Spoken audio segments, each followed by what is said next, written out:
वे चादर सुरत निरत दो पाट मिलाई,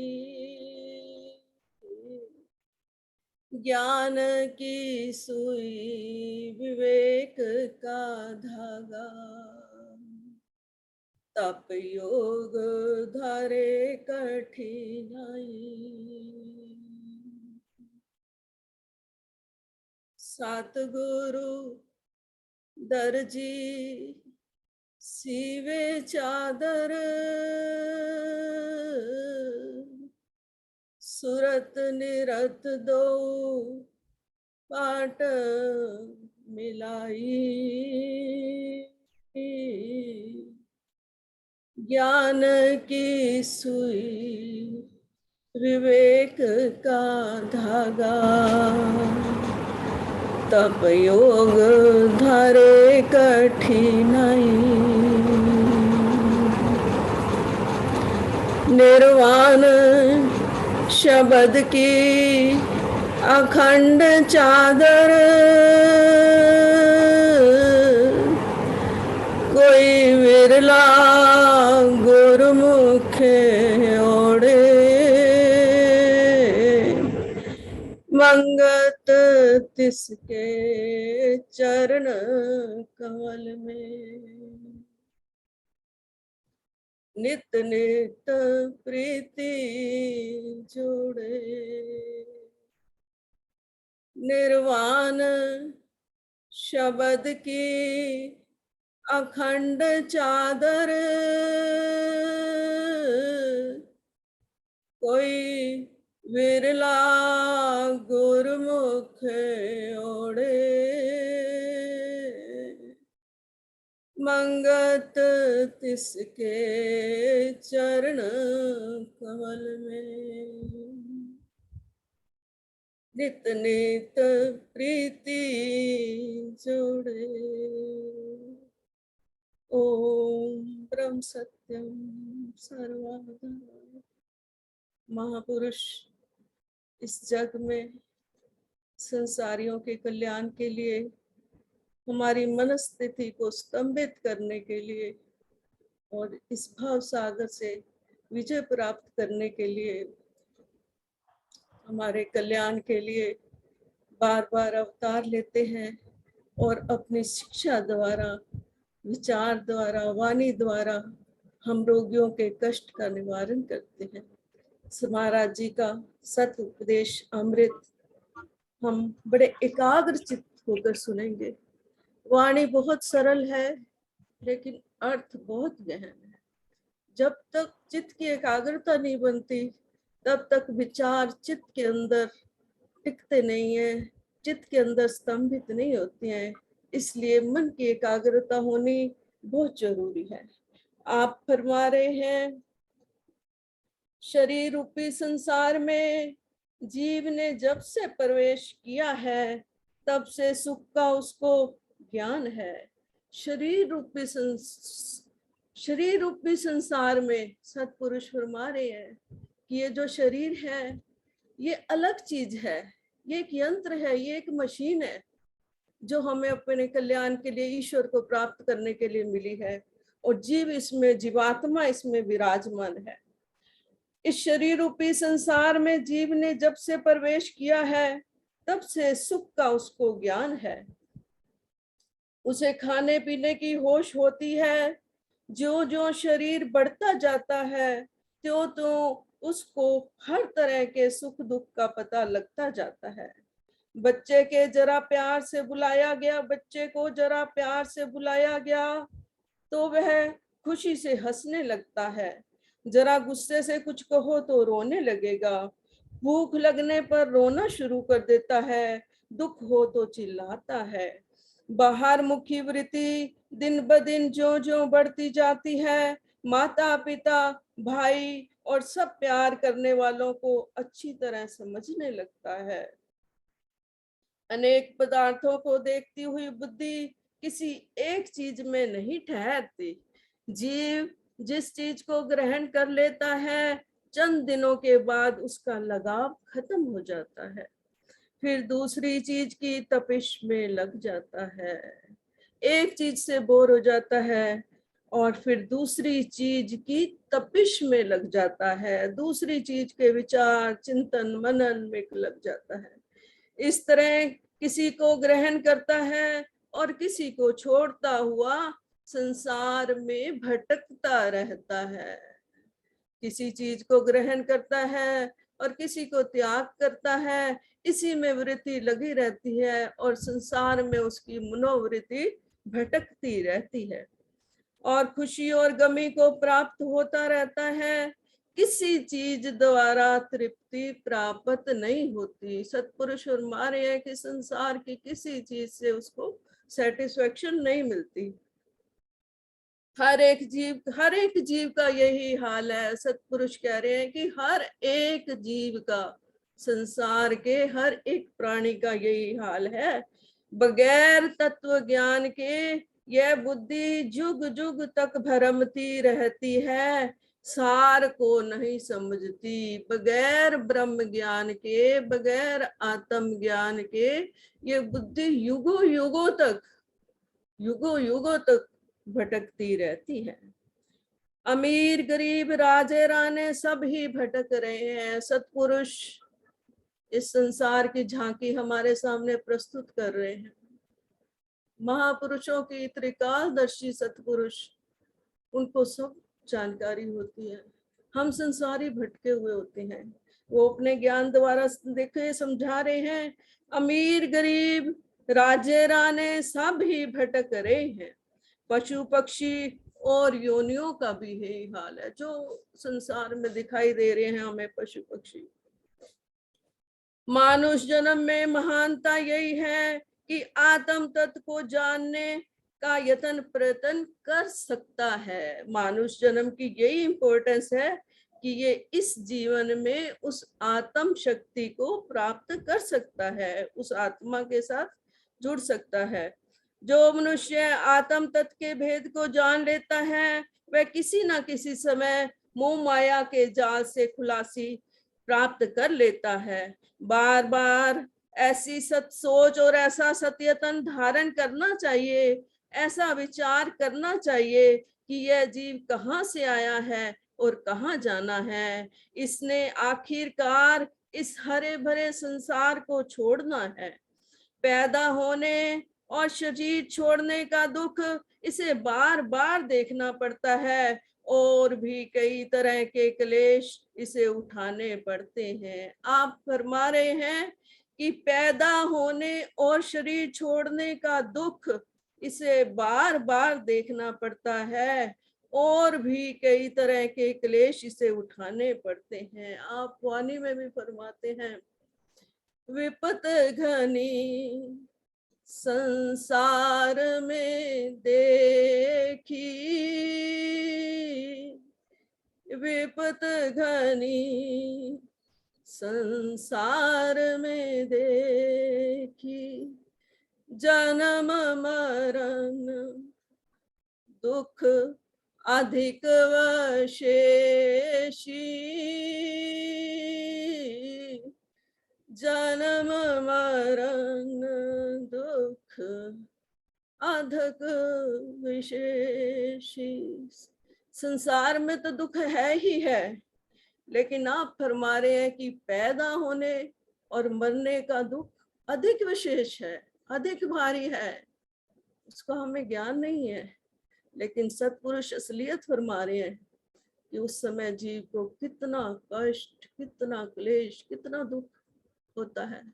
संसार की जरा सी चीज त्याग करनी पड़ती है, हम कितने परेशान हो जाते हैं कि हम क्यों दें ये चीज किसी को। और जब शरीर छोड़ना पड़ा, सब कुछ छोड़ना पड़ा, तो अंदर की क्या मनस्थिति होगी, हम विचार करके देखें। पैदा होने और शरीर छोड़ने का दुख इसे बार बार देखना पड़ता है और भी कई तरह के क्लेश इसे उठाने पड़ते हैं, मगर यह जीव बावजूद दुख पाने के संसार के मोह में अधिक फंसता रहता है। बाप न मारी कुकड़ी, पुत्र तीर अंदाज, एक से एक बढ़कर जीव संसार में आकर अकड़ रहा है। अजीब प्रभु की माया का खेल हो रहा है। जब तक यह जीव इस झूठे संसार के मोह को नहीं छोड़ता, तब तक आत्म सुख को प्राप्त नहीं हो सकता। मगर आत्म सुख को कोई भाग्यशाली जीव ही प्राप्त हो सकता है। इसके लिए पहले सही मानुष बनना है। इस मकसद के लिए आहार व्यवहार की पवित्रता सबसे पहले जरूरी है। सतपुरुष ने पहले हमारी बीमारी बताई, अब उस रोग का इलाज बता रहे हैं। इलाज में फरमा रहे हैं सतपुरुष, सबसे पहले हमारा आहार शुद्ध होना चाहिए, पवित्र कमाई का होना चाहिए। आंखों द्वारा, कानों द्वारा जो हम देख रहे हैं, सुन रहे हैं, जो हम ग्रहण कर रहे हैं, उस सब में हमारी सादगी और पवित्रता होनी चाहिए। व्यवहार हमारा ठीक होना चाहिए। जो चित्त के अंदर हो वही बाहर होना चाहिए, व्यवहार अलग नहीं होना चाहिए। इस समय जो दौड़ लगी हुई है, सबकी बुद्धि भ्रष्ट हो रही है। सतपुरुष आज की स्थिति बता रहे हैं, हम देख रहे हैं कि किस तरीके से हमारे जीवन में भाग दौड़ शामिल हो रही है। यह भूल गए हैं कि शरीर की ममता जन्म जन्मांतर तक नहीं छोड़ती। शरीर की ममता जन्म जन्मांतर तक नहीं छोड़ती। किसी समय बड़े भाग्य से सतपुरुषों की संगत द्वारा भाग लग जावे और तन मन लगाकर सत्यतन में रहने लग जावे, तो किसी ना किसी समय जीव मंजिले मकसूद तक पहुंच जाता है। अगर ऐसे महान सत्पुरुषों की संगत मिल जाए, उनका ज्ञान मिल जाए, उनके विचार और वाणी को हम चित्त के अंदर बिठा लें और उनके कहे अनुसार जीवन व्यतीत करें, तो सत्पुरुष कह रहे हैं कि किसी समय जीव मंजिले मकसूद पर पहुंच सकता है। आप फरमाते हैं, सिर सिर बाजी उठ के खेलो, ओढ़क जंगल वासा, सतगुरु सेवा नाम की पूजा, कीजे बंद खुलासा। आप फरमारे कि सिर सिर बाजी उठ के खेलो, मेहनत करो, मशक्कत करो, आसान मत समझो, पूरी कोशिश, पूरे प्रयत्न के साथ महापुरुषों का संग मिला है, महात्मा मंगत राम जी की वाणी मिली है, उनका सतुपदेश मिला है, उनका आशीर्वाद मिला हुआ है, तो इस ज्ञान को हम अपने चित्त में बिठाएं। किसी समय बड़े भाग्य से सतपुरुषों की संगत द्वारा भाग लग जावे और तन मन लगाकर सत्य तन में रहने लग जाए, तो किसी ना किसी समय जीव मंजिले मकसूद तक पहुंच सकता है। दिल दा मरहम कोई न मिलिया, जो मिलिया सो गर्जी, कलेजा निकाल कर रख दिया जावे, तब भी प्रतीत नहीं होती, नहीं आती। प्रेमी जीव को हर समय सत विश्वास, सत श्रद्धा की जरूरत होती है। श्रद्धावान को ज्ञान विचार सफलता देते हैं। जिसको श्रद्धा होगी, जिसको विश्वास होगा, उसी को फल लगेगा। 2.5 अक्षर प्रेम का पढ़े सो पंडित होए। जीव को अंत में फरमा रहे हैं सतपुरुष, जीव को तृष्णा रूपी रोग चिरकाल से लगा हुआ है। आज से नहीं, कई युगों से, कई जन्मों से ये तृष्णा रूपी रोग हमें लगा हुआ है। हर समय हमारी वृत्ति बाहर मुखी है, बाहर के समान की तरफ, बाहर ही खुशी ढूंढ रही है, अंदर मुखी होने की कोशिश नहीं करती। इस रोग की दवाई प्रभु का सतनाम ही है। अब सतपुरुषों ने ये फरमाया है कि इस रोग का इलाज जो है वो सतनाम ही है, उसके अलावा इसका कोई इलाज नहीं। सतनाम ही मन बुद्धि को निश्चल करने वाला है। इस मन का दारू, ये मन बड़ा ही रोगी है और इसका डॉक्टर भी अंदर ही है। सारा इलाज अंदर ही होना है। जब भी बैठते हैं अंदर ही परेशानी होती है, अंदर ही विचार उठते रहते हैं, संकल्प विकल्प अंदर ही उठते रहते हैं, अंदर ही अपना स्वभाव परेशान करता है। जो हमने बना रखा है। तो इलाज भी अंदर ही होना है, बाहर नहीं होना। हम बाहर ढूंढते हैं, दूसरों में ढूंढते हैं कि दूसरों ने परेशान किया, नहीं, अपना ही मन परेशान कर रहा है और उसी का ही इलाज करना है। सतनाम ही मन बुद्धि को निश्चल करने वाला है। ईश्वर सबको अनुराग देवे, ईश्वर सबको अनुराग देवे। प्रेम मांगना चाहिए। सतपुरुष ने प्रार्थना में हमें कितनी सुंदर वाणी, कितनी सुंदर प्रार्थना के शब्द दिए, कितनी सुंदर, कि प्रभु से मांगना है तो ईश्वर का प्रेम मांगो। ईश्वर सत को अनुराग देवे ताकि सत नाम परायण जीवन बिताकर संसार में आना सफल कर सकें।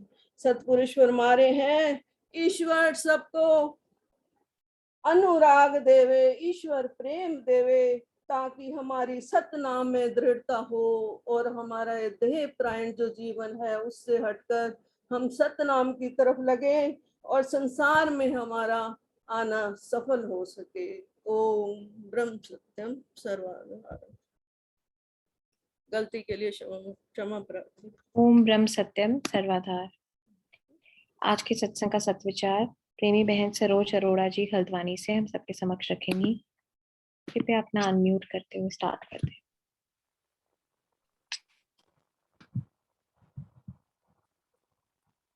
सभी प्रेमी जियों को ओम ब्रह्म सत्यम सर्वाधार। अभी हम लोगों ने श्रवण किया सदगुरुदेव जी का सत उपदेश अमृत। बहुत ही अच्छा सत उपदेश था। अब हम आज का विषय जो है सदगुरु की शरण क्या है, ये हम देखेंगे कि सदगुरु की शरण क्या है। रसना तेरे नाम की रस जाए मोर शरीर, मंगत पलक ना विसराम, पद नारायण सुख सीर। रसना तेरे नाम की रस जाए मोर शरीर, मंगत पलक ना विसराम, पद नारायण सुख सीर। सतगुरु तो अंतर रमे, पल पल करें पुकार, आज्ञाकारी होए के तू घट के पाट उघाड़। अक्सर हम सब यही समझते हैं कि हम सतगुरु की शरण में हैं। हम सब यही समझते हैं कि हम सत्संग में जाते हैं, गुरु को मानने वाले हैं। मैं सत्संग सुनता हूँ, सेवा करता हूँ, सिमरन पर बैठता हूँ। क्या इतना कर लेने से मेरा काम बनेगा? गुरुदेव ने कहा सत्संग सुनने का मतलब ये है कि क्या मैं हर समय सत का संग कर रहा हूँ। जो मैं सांसारिक काम करता हूँ क्या उसके साथ ईश्वर को जोड़ता हूँ। जब हम सांसारिक काम करते हैं और कोई काम अच्छा हो जाता है तो हम अपनी मैं लगा देते हैं कि मैंने मेहनत की थी और मुझे उसका फल मिला है। और कोई काम जब सही नहीं होता तो हम वो काम ईश्वर पे डाल देते हैं कि मेरी किस्मत में यही लिखा हुआ था, यही हो गया। तो हम जब अच्छा काम करते हैं तब ईश्वर को उसमें कर्ता नहीं लाते कि ईश्वर ही सब कुछ करने वाला है। गुरु ने कहा कि समय पर सांसारिक कार्य करें और समय पर एक फट्टा लगा दें कि अमुक समय तक मिल सकते हैं और अमुक समय तक नहीं मिल सकते। क्या मेरा जीवन ऐसा है? क्या मैं सिमरन करते समय ईश्वर के साथ प्रेम से जुड़ता हूँ या संकल्प विकल्प में खोया रहता हूँ? या सिमरन करते समय कोई भी जरूरी काम आ जाता है तो मैं सिमरन को छोड़ देता हूँ, कहता हूँ वो जरूरी काम है, पहले कर लेता हूँ, थोड़ी देर में सिमरन कर लूंगा। फिर उसके बाद खाना खाने का समय हो गया, रात का समय हो गया और मैं सिमरन को भूल जाता हूँ, तो उसमें ईश्वर को छोड़ देता हूँ। क्या मैं संसारिक सेवा निष्काम भाव से करता हूँ? जैसे हम कोई सेवा करते हैं और हमारे मन में ख्याल आ जाता है कि मैं इसकी सेवा कर रहा हूँ, गुरु की आज्ञा है, मैं इसकी सेवा कर रहा हूँ और आने वाले जन्म में मुझे इसका फल मिलेगा, या अभी मेरे ऊपर कोई संकट है, मेरा संकट टल जाएगा, ऐसा हो जाएगा, वैसा हो जाएगा, ये करके मैं सेवा करता हूँ। यदि मेरी सेवा ऐसी है तो मैं गुरु की शरणागति नहीं हूँ, गुरु की शरण में नहीं हूँ।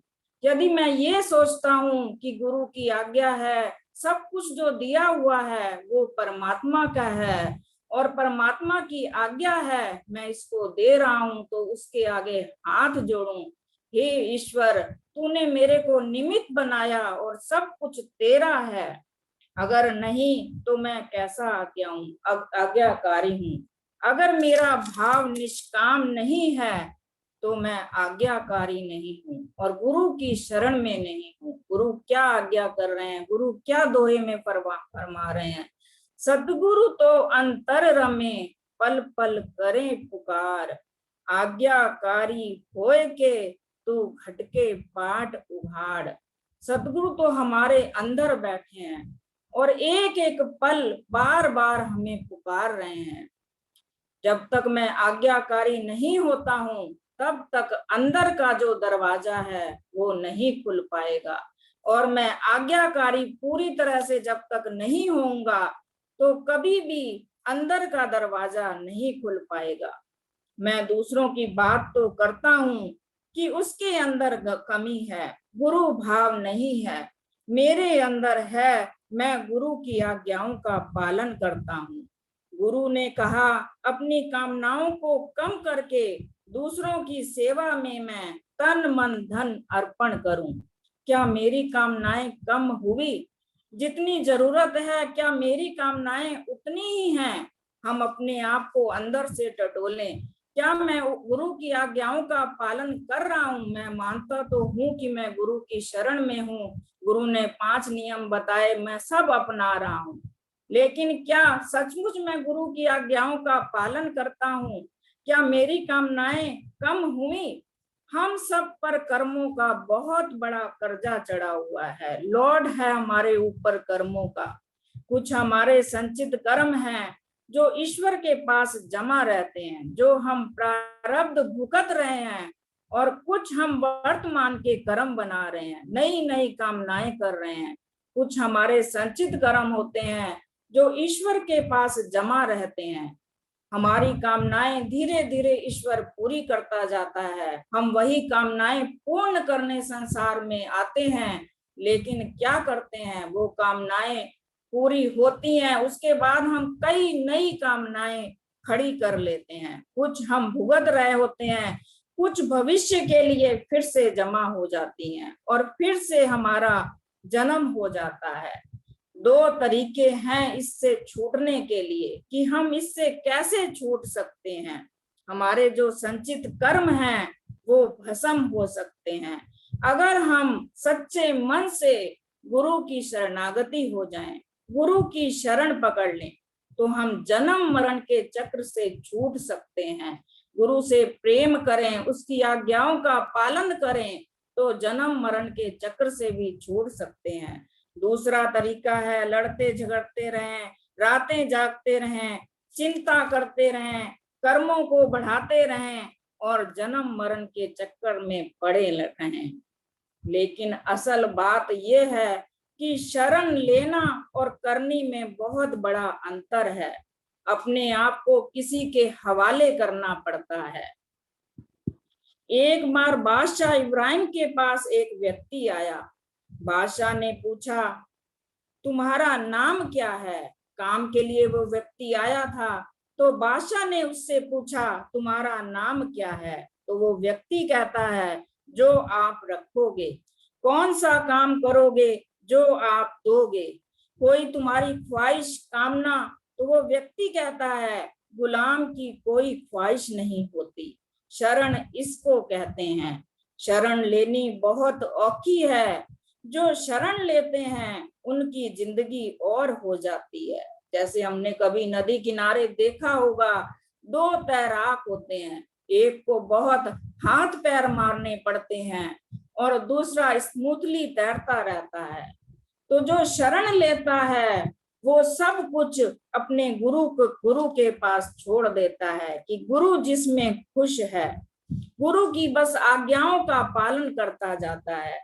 गुरु अर्जुन देव जी थे, गुरु अंगद देव जी थे, हम सब जानते हैं। उन्होंने गुरु नानक देव जी की सब आज्ञाओं का पालन किया। गुरुदेव ने एक बार एक मुर्दे को ढक के रख दिया और कहा कि भाई लैना इसको खा। तो भाई लैना क्या कहता है, गुरुदेव किस तरफ से खाऊं? ये नहीं सोचा कि मुर्दा पड़ा है। गुरु जब गर्दन पर छुरी भी चला दें तो उसकी आज्ञाओं का पालन करना होता है।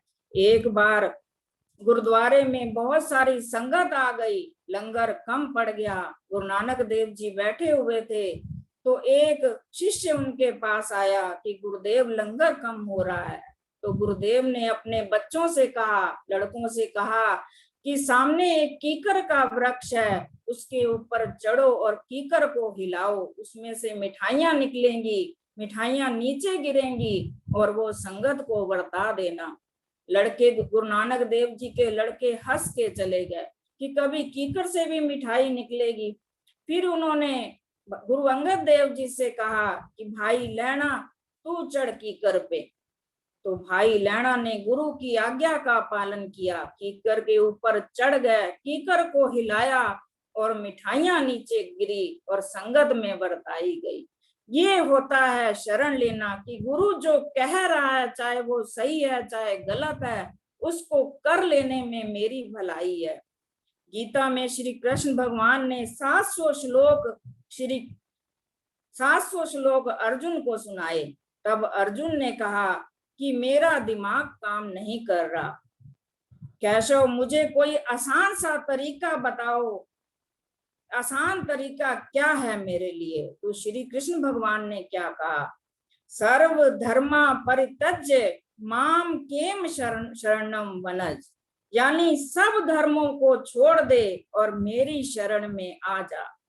शरण लेना यानी आज्ञाओं का पालन करना। शरण में आने पर सिर्फ आज्ञा पालन करना होता है और कुछ नहीं करना। जैसे एक छोटा सा बच्चा शिशु हमने देखा है कि कुछ नहीं जानता, पड़ा रहता है, माँ को सब पता होता है, सोए सोए भी दूध पिला देती है, मल मूत्र सब उसका साफ कर देती है। ऐसे ही जब हम शरण में आ जाते हैं तो सब उस गुरु का ही हो जाता है योगक्षेम। दुनिया में पाठ पूजा अभ्यास सिमरन भजन आसान है, लेकिन किसी संत महात्मा की शरण लेनी बहुत औखी है। अपने आप को दे देना होता है। जब हम दे देते हैं तो सब कर्जा चुक जाता है जन्मों का। योग क्षेम उस ईश्वर के हाथ में हो जाता है, लेकिन शरण लेनी भी तकदीर में होती है तभी मिलती है। तकदीर में होता है तो गुरु के नजदीक जाते हैं, नहीं तो सत्संग से भी हम देखते हैं कई लोग दूर भागते हैं, क्योंकि तकदीर में नहीं है सत्संग में आना। जिसकी तकदीर में होता है शिष्य गुरु को नहीं पकड़ सकता, लेकिन गुरु शिष्य को पकड़ता है। जैसे हमने पढ़ा है प्रेमी भाई नरेंद्र जिंदल जी का, जो सत्संग में आते थे लेकिन 3 दिन तक उनको समझ में नहीं आता कि सत्संग में क्या बोला जा रहा है। यही कहते थे कृष्ण भगवान की बात नहीं होती, श्री रामचंद्र जी की बात नहीं होती, मैं सत्संग में नहीं आऊंगा। लेकिन गुरुदेव ने भाप लिया कि ये पिछले जन्मों में मेरे साथ जुड़ा हुआ था, तो उसको घर से भी बुला लिया। तो गुरु शिष्य को पकड़ता है, शिष्य गुरु को नहीं पकड़ सकता। जिसकी तकदीर में होता है शरण में आना, वो धीरे धीरे अपने आप शरण में आ जाता है। महात्मा बुद्ध, हमने महात्मा बुद्ध की बात सुनी होगी कि राजघराने के थे, कुछ पता नहीं था संसार का, लाड प्यार में पले थे, बाहर नहीं निकले थे, दुनिया नहीं देखी थी। जब बाहर निकले घूमने तो एक व्यक्ति की कमर झुकी हुई थी, तो क्या देखते हैं, अपने वजीर से पूछते हैं कि इनकी कमर क्यों झुकी हुई है। तो उन्होंने बताया कि बूढ़े होकर ऐसे ही कमर झुक जाती है। कह रहे अच्छा। फिर एक मुर्दे व्यक्ति को देखा तो कहने लगे ये क्या है। उन्होंने कहा ये मर गया है। कह रहे हम भी एक दिन मर जाएंगे। तो उन्होंने कहा हाँ। तो जब इतनी एक बात सुनी, सब कुछ छोड़ दिया और उसकी अमर जीवन की तरफ चल दिए। ये लेना होता है शरण। तो गुरु की शरण में हमें त्याग की जरूरत होती है, सब कुछ त्यागना होता है, तब जाकर हमें शरण मिलती है। आरती में हम सब पढ़ते हैं, अंतर का सब खेद हरो, दीजो सत विश्वास, शरणागत हूँ मंदमती, घट अंतर करो प्रकाश। अगर हमें उस प्रभु की, उस गुरु की शरण में जाना है तो बार बार ये प्रार्थना करनी है, हे प्रभु मेरे अंदर का सब खेद हरण करो, मुझे सद विश्वास दो, मैं मंदमती हूँ, अखल बुद्धि हूँ, मुझे अपनी शरण में लो। जब हम बार बार ऐसी प्रार्थनाएं करेंगे, उस ईश्वर से प्रेम करेंगे, तो वो ईश्वर भी हमें अपनी शरण में लेगा। शरण में लेने के लिए हमें बार बार प्रार्थना करनी है। तो उस ईश्वर से प्रार्थना करें, हे ईश्वर हम सबको अपनी शरण में रखें। कोई त्रुटि हो तो क्षमा कीजिएगा, समय हो गया है। ओम ब्रह्म सत्यम सर्वधार। ओम ब्रह्म सत्यम सर्वधार। आज के सत्संग का आखिरी चरण वैराग्यवाणी व आरती का गायन प्रेमी बहन विजय अरोड़ा जी देहरादून से हम सबके समक्ष करेंगे। प्लीज अपना अनम्यूट करें। ओम ब्रह्म सत्यम सर्वधार।